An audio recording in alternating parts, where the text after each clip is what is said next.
Hello friends, स्वागत है आप सभी का हमारे यूट्यूब चैनल मैथमेटिक्स क्लासेज में। जैसा कि दोस्तों हमने कल के टॉपिक में पढ़ा था समांतर श्रेणी, आज हम उसी से आगे अध्ययन करेंगे। तो हमारा टॉपिक चल रहा था समांतर श्रेणी। तो समांतर श्रेणी में हमने देख लिया था कि जो समांतर श्रेणी होती है वो किस प्रकार से लिखी हुई होती है और उनमें सार्वंत्र क्या होता है, प्रथम पद क्या होता है। फिर हमने कुछ 2-4 क्वेश्चन किए थे, उसमें हमने सीखा था कि जो प्रथम पद है और जो सार्वंत्र है वो कैसे निकालते हैं, और अगर अब हमारे पास प्रथम पद और सार्वंत्र दिया हुआ हो तो हम नेक्स्ट पद भी कैसे ज्ञात करते हैं। तो देखते हैं, आज हम उसी से रिलेटेड कुछ क्वेश्चन करते हैं। जैसे मैं कोई एग्ज़ाम्पल लेता हूँ। मैंने एग्ज़ाम्पल ले लिया 6, 9, 12, 15। अब इसका हमें क्या बताना है कि हमें बताना है कि प्रथम पद व सार्वंतर क्या है। ये जो कक्षा 10 के लिए है समांतर श्रेणी का, जो समांतर श्रेणी कक्षा 10वीं की गणित में जो प्रश्नावली है उसी से ही रिलेटेड है। तो देखिए दोस्तों, हमने पढ़ा था समांतर श्रेणी। अब देखो यहाँ पर एक क्वेश्चन दे रखा है कि 6, 9, 12 और 15। यहाँ पर दे रखा है प्रथम पद व सार्वंतर क्या है। तो देखिए, मैंने आपको पहले ही बताया था कि प्रथम पद को अपन डिनोट किससे करते हैं, ए से। किससे लगाते हैं, ए से। और जो ये 6, 9, 12 और 15 यानी कि शुरुआत कहाँ से हो रही है, 6 से। इसका मतलब ये क्या हो गया, इसका पहला पद। तो अपन ने आसानी से देख लिया कि इसका प्रथम पद तो कितना है, 6 है। अब हमें निकालना है सार्वंतर। तो सार्वंत्र के लिए मैं क्या करूँगा कि जो दूसरा पद है उसमें से पहला पद निकालूंगा, मतलब a2 माइनस a1। ठीक है, फिर देख लो मैंने निकाला 9 में से कितना जाएगा, 6। 9 में से 6 गया तो 3, तो हमने यहाँ से निकाल लिया। फिर मैं देखूँगा कि d बराबर यहाँ पर a3 माइनस a2 करके देखूँगा, a3 माइनस a2 करके देखूँगा, जैसे मैंने करके देखा। 12 में से 9 जाएंगे तो कितना बचा अपने पास, 3। फिर मैं क्या करूँगा, d बराबर a4 minus a3, a4 minus a3, तो d बराबर कितना हो गया, 15 माइनस 12। तो यहाँ पर भी कितना आ गया हमारे पास, 3 आ गया। तो यहाँ पर देखो 3, 3, 3, मतलब तीनों का कॉमन डिफरेंस है वो कितना है, समान है, वो भी कितना है, 3 ही है। तो इसका जो अनुसार वो सार्वंतर आएगा वो कितना आ जाएगा, 3 आ जाएगा। ये हमारा काम रहेगा कि इसमें प्रथम पद व सार्वंतर क्या है, यानी कि कैसे क्या ज्ञात करते हैं। तो प्रथम पद अपन को ध्यान में रखेंगे कि जो प्रथम पद होता है वो ये होता है, और सार्वंतर क्या होता है, दूसरे में से पहला पद, तीसरे में से दूसरा, चौथे में से तीसरा। इनको हम देखेंगे कि तीनों में जो अंतर आ रहा है वो समान है क्या। जो अंतर समान होगा वो ही हमारा क्या होगा, सार्वंतर होगा। तो इस तरीके से हम निकाल सकते हैं। एक क्वेश्चन और देखते हैं इनसे ही। जैसे मैंने ले लिया 3, 1, -1 और -3। ये मैंने संख्याएं ले ली, कौन कौन सी, 3, 1, -1 और -3। मैंने ये संख्याएं ले ली। अब इनमें भी क्या ज्ञात करना है, प्रथम पद व सार्वंतर ही ज्ञात करना है। तो देखिए, हमें यहाँ से तो पता चली जाएगा कि ये जो प्रथम पद है वो तो कितना है, 3। देखते ही पता चल गया कि प्रथम पद तो कितना है, 3 है। अब हम देखेंगे कि सार्वंतर कैसे ज्ञात करेंगे। तो सार्वंतर के लिए क्या करेंगे अपन, d बराबर ये जो a2 है उसमें से a1 निकालेंगे, a2 माइनस a1। ठीक है, तो ये दूसरा है, इसमें से निकाल लो, a2 माइनस a1 करेंगे तो 1 माइनस 3 कितना आ गया, 1 माइनस 3 का मतलब कितना हो गया, माइनस का 2। 1 में से 3 जाएगा तो कितना बचेगा, माइनस का 2 बचेगा, क्योंकि इसमें जो ये जो माइनस वाली संख्या है वो ज़्यादा है, तो चिन्ह भी किसका आएगा, माइनस का ही आएगा। अब देखते हैं आगे, d बराबर a3 माइनस क्या करना है, a2 करना है, a3 माइनस a2 करना है। तो d बराबर a3 कितना है यहाँ पर, -1, और माइनस a2 कितना है, 1 है। तो इन दोनों को मिलाकर कितना हो जाएगा, माइनस का 2 हो गया जी। अब देखिए, फिर आगे देखेंगे a4 माइनस a3। तो d बराबर a4 कितना है, -3 है, फिर माइनस का चिन्ह है, a3 कितना है, माइनस का 1 है। तो मैंने इसको कोष्टक में लिख दिया। अब देखिए d बराबर ये तो माइनस का 3 हो गया, जब माइनस को माइनस से गुणा करेंगे तो कितना आएगा, प्लस आएगा। इसकी बहुत बार चर्चा कर चुके हैं। तो माइनस में माइनस को जोड़ेंगे तो कितना आएगा, प्लस, प्लस का 1। अब -3 में 1 जोड़ेंगे तो कितना आएगा -2। तो यहाँ देखो आप, यहाँ पर भी -2, यहाँ पर भी -2 और यहाँ पर भी -2। तो इसका जो कॉमन डिफरेंस या सारवंतर हो गया वो कितना आ जाएगा -2 आ जाएगा। तो इस तरीके से हम प्रथम पद व सारवंतर ज्ञात कर सकते हैं। तो चलिए दोस्तों अब आगे चलते हैं। अब अपना जो नेक्स्ट क्वेश्चन रहेगा वो इस प्रकार से रहेगा, देखते हैं। नेक्स्ट क्वेश्चन लेते हैं अपन कि जैसे दे रखा है कि a बराबर 1/3 और d बराबर 4/3 अपन को दे रखा है। अब यानी कि प्रथम पद तो दे रखा है 1/3 और सारवंतर दे रखा है 4/3। तो हमें तो इसके 4 पद लिखिए, 4 पद लिखिए। ये क्वेश्चन है हमारे पास कि हमारे पास जो प्रथम पद है वो तो 1/3 है और जो सारवंतर डी दे रखा है वो है 4/3। तो इसके कितने पद लिखने हैं? 4 पद लिखने हैं। तो यहाँ पर हमें कोई ज़्यादा नई बातें नहीं है, हमने जो अभी किया था हम उसी के अकॉर्डिंग काम कर लेंगे। जैसे हमने अभी तो क्या दिया था, हमारे पास एक कोई श्रृंखला दे रखी थी, हमने उसमें से क्या प्रथम पद निकाला और सारवंतर निकाला। अब क्या किया है, हमको प्रथम पद दे रखा है और सारवंतर दे रखा है, तो हम अगले पद याद कर लेंगे। तो देखिए उसके लिए क्या करना पड़ेगा। जैसे हमारे पास कितना है, a कितना दे रखा है 1/3। तो मैं सबसे पहले लिख लूँगा 1/3, क्योंकि इस श्रृंखला का सबसे पहला पद कौन सा होगा? 1/3 ही होगा, तभी तो प्रथम पद क्या है 1/3। और इस श्रृंखला का जो प्रथम पद होगा वो भी कितना होगा 1/3।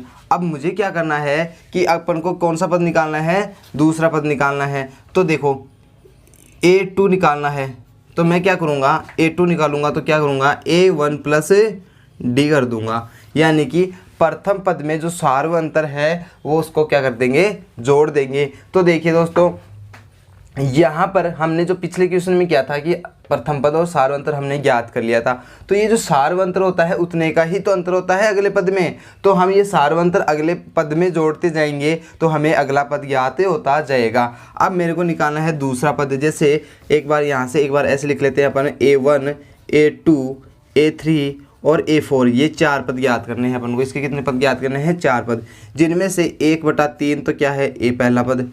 अब दूसरा पद है a2 के लिए क्या करूँगा मैं, a1 है जो प्रथम पद है उसमें क्या जोड़ दूंगा, ये सारवंतर जोड़ दूंगा। तो जोड़ दो यहाँ पर, a1 कितना है 1/3 और जो d है वो कितना है 4/3। तो ये लो, इनका दोनों का एलसीएम कितना आएगा 3। 3 में 3 का भाग दिया एक बार, 1 को मल्टीप्लाई किया 1 से, प्लस का चिन्ह। 3 में 3 का भाग दिया एक बार, 1 को 4 से मल्टीप्लाई किया 4। तो 4 और 1 कितना हो गया 5/3। तो हमारे पास जो दूसरा पद आ गया वो कौन सा आ गया 5/3। हमने क्या किया कि दूसरा पद ज्ञात करने के लिए पहले पद में सारवंतर को जोड़ दिया। तो यहाँ पर देखिए हमने पहले पद में सारवंतर को जोड़ दिया तो हमें दूसरा पद ज्ञात हो गया। अब हमें कौन सा पद निकालना है, तीसरा पद निकालना है। तो तीसरा पद क्या करूँगा, तीसरा पद के लिए दूसरा पद है जो a2 है उसमें क्या जोड़ दूँगा, ये d जोड़ देंगे हम। तो देखिए दोस्तों, ये हमारे पास a2 आ गया।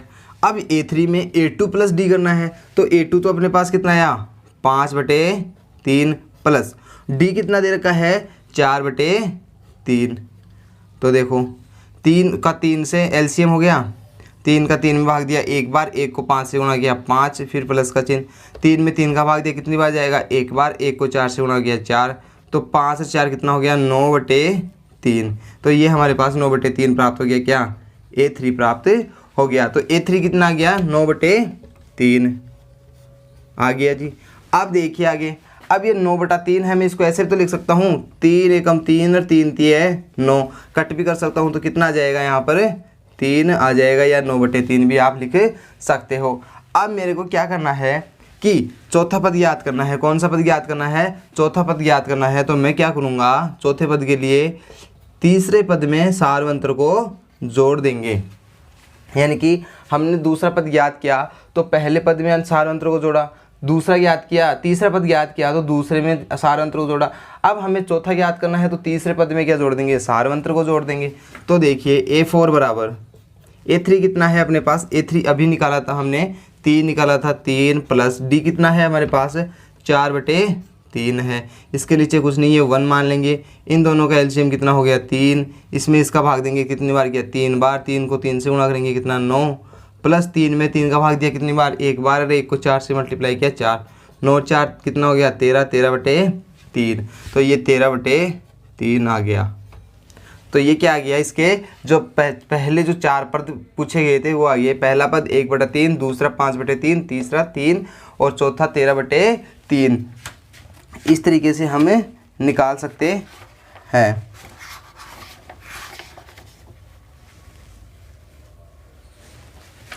तो दोस्तों हमने यहाँ पर जो हमारा पहला पद क्या था, प्रथम पद 1/3 और सार्वंतर कितना था 4/3।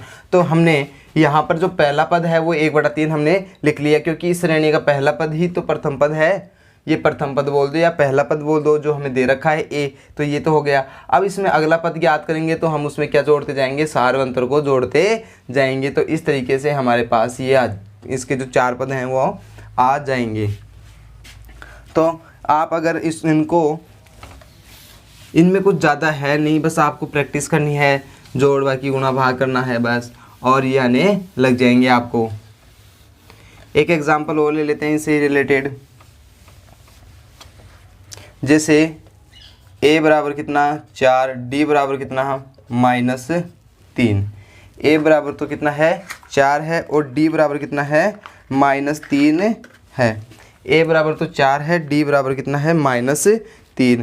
तो देखिए a बराबर 4 है, d बराबर -3 है, तो इसके 4 पद लिखने हैं। 4 पद वैसे ही लिखने हैं, कैसे, a1 a2 a3 और a4।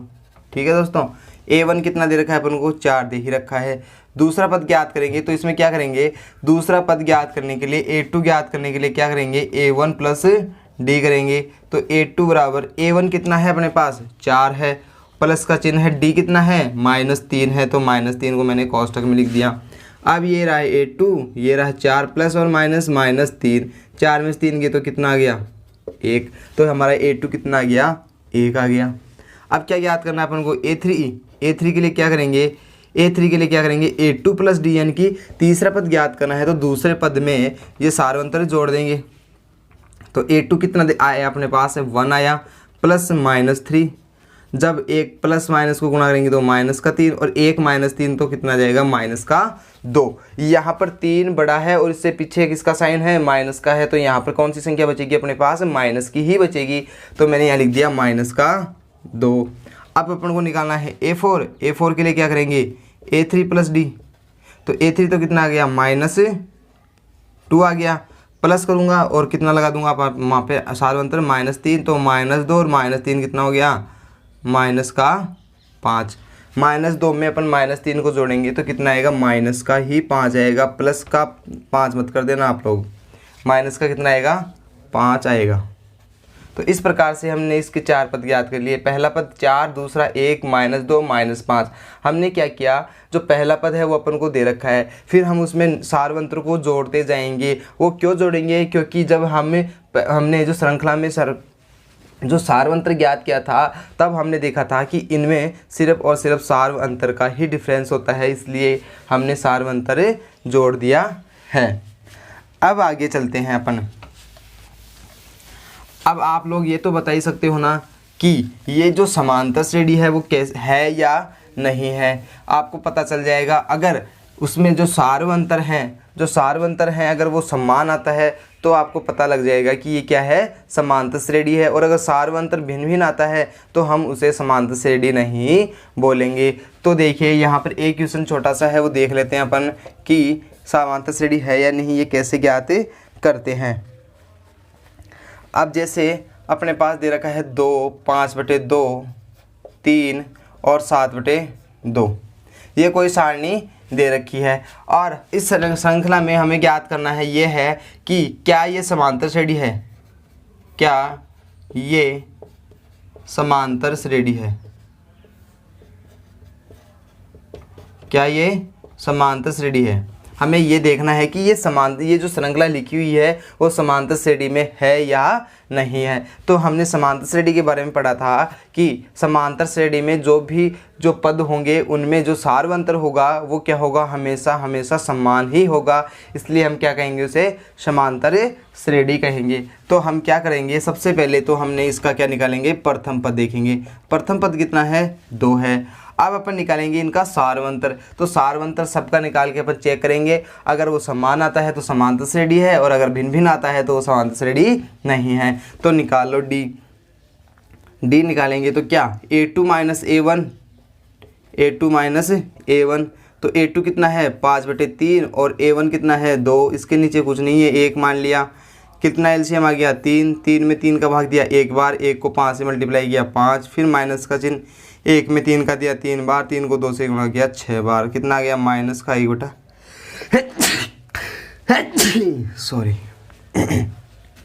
माइनस 1/3 आ गया। अब फिर दूसरी बार निकालेंगे कि डी कितना आ जाएगा, डी कितना आएगा a3 माइनस a2।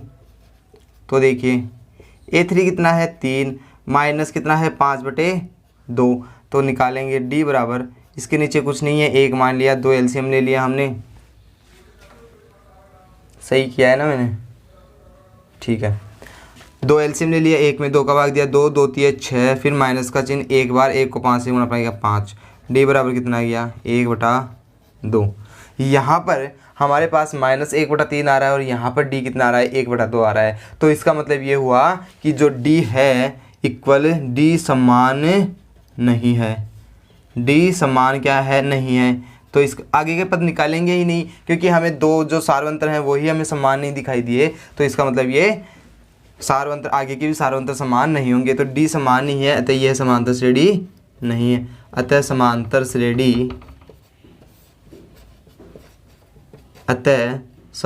श्रेणी नहीं है। जैसे a, 2a, 3a और 4a, इसका ज्ञात करना है कि क्या यह समांतर श्रेणी में है। तो हम देखते हैं कि प्रथम पद कितना आएगा इसका a, प्रथम पद तो a ही दे रखा है। अब ज्ञात करेंगे सार्व अंतर, क्या ज्ञात करेंगे, सार्व अंतर। तो सार्व अंतर के लिए अपन क्या करेंगे, ये जो दूसरा पद है d निकालने के लिए a2 माइनस a1 करेंगे। तो d बराबर a2 कितना है 2a माइनस a1, a कितना है a, तो 2a में से एक a जाएगा तो कितना बचेगा, a बच गया। फिर निकालते हैं d बराबर a3 माइनस a2, d बराबर a3 कितना है 3a माइनस a2 कितना है 2a, 3a में से 2a कितना गया तो कितना बचेगा a, तो यहाँ पर भी सही है। फिर आगे देखेंगे अपन d बराबर a4 माइनस a3, कितना देखेंगे a4 माइनस a3, तो d बराबर a4 कितना है 4a माइनस a3 कितना है 3a, तो कितना आ जाएगा a। मतलब यहाँ पर भी a, यहाँ पर भी a और यहाँ पर भी a, तीनों के सार्वंतर समान है, तो सार्वंतर कितना आ जाएगा a। प्रथम पद भी a है और सार्वंतर भी a है। इसका मतलब ये क्या है, समांतर श्रेणी में है। ये जो श्रृंखला दे रखी है वो किस में है, समांतर श्रेणी में है, जिसका प्रथम पद a है और सार्वंतर भी कितना है a है। तो दोस्तों इस प्रकार से हम समांतर श्रेणी के कुछ क्वेश्चन है वो हमने प्रश्नावली 5.1, ये कौन सी है प्रश्नावली, कक्षा 10 के लिए प्रश्नावली 5.1 कंप्लीट हो चुकी है। तो आप इसका घर पर प्रैक्टिस करें और इसके ज़्यादा से ज़्यादा क्वेश्चन सोल्व करें जो आपको समझ में आए। अगर फिर भी कोई क्वेश्चन आपको नहीं आता है तो आप हमें कमेंट बॉक्स में उस क्वेश्चन का नंबर लिख दें, जिससे हम नेक्स्ट वीडियो में आपको वो क्वेश्चन सॉल्व करा सकें। तो लोगों ने हमारे चैनल को सब्सक्राइब नहीं किया है तो आप सब्सक्राइब कर लें और ज़्यादा से ज़्यादा शेयर करें, जिससे ज़्यादा से ज़्यादा स्टूडेंट्स जुड़ सके और उनको लाभ मिले। धन्यवाद।